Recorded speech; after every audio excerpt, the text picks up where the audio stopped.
Hello guys! Good afternoon. Ayan, lunchtime. Nabulol. It's lunchtime. O yan, tanghalian na tayo kakain.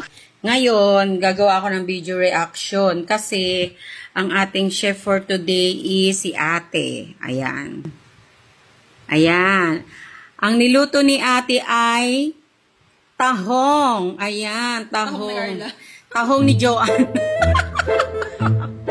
Ngayon, kakain na kami. Ating husgahan ang luto ni ate na tahong. Ayan, calcium naman tayo for today's video. Ayan, kain tayo guys!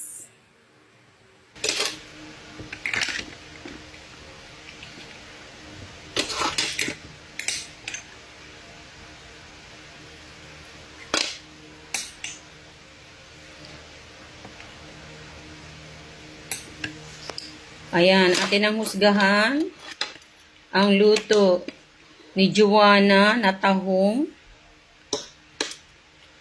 Nilagyan lang namin, ginisa lang niya to sa kamatis, luya, sibuyas, bawang, tapos yung gulay is malunggay.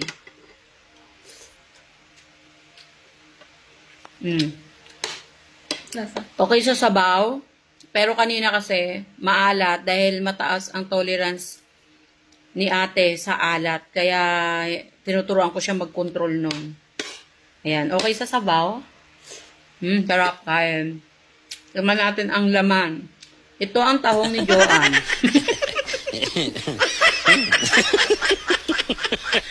Ayan. Okay na. Sarap. Pati malambot na rin. Malambot naman. Madali na malutuin to. Ayan. Okay. So, out 1 to 10, 8.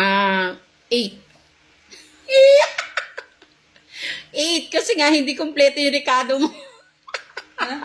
Hindi kompleto yung rekado mo. Ano ba kulang? Masarap to, may magkangkong, may kangkong ayun, okay naman kasi pag 10 kasi, meron. Ang tahong, ang hinahalo talaga sa, hindi, ang hinahalo talaga sa tahong is kangkong. Ito kasi yung niluluto ni mama, guys. Yung may malunggay. Kaya ginaya ko lang. Kaya sabi ko, walang kangkong, malunggay na lang, pitas na lang sa labas. Ayun. So, okay, kasi, syempre, kasi wala namang perfecto, di ba? Yeah. So, kasi nga, nag-ano tayo sa alat eh. So, 8 muna. Oo. So, ibig sabihin, better luck next time. O, diba? Mas sasarapan mo pa sa susunod. Kasi alam mo na, diba? Okay, guys? Let's eat! Yum, yum, yum, yum!